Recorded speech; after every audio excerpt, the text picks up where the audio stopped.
everyone, this is Jeff Batt with Learning Dojo, and I wanted to show you a quick tip inside of Storyline.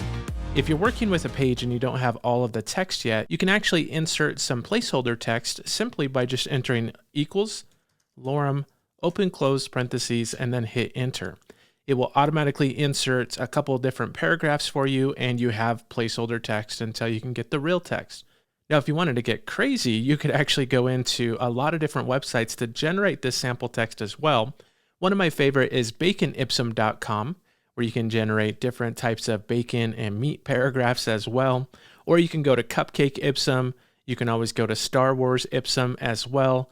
And then there's even Avengers Endgame Ipsum generator as well. A lot of different options, but Storyline does have this built-in feature, and I wanted to show it to you in this quick tip. If you wanted to check out more, go to my website at learningdojo.ninja. You can check out my blog. You can also check out full courses on Storyline, as well as other tools. Thanks everyone, and I'll see you in the next quick tip.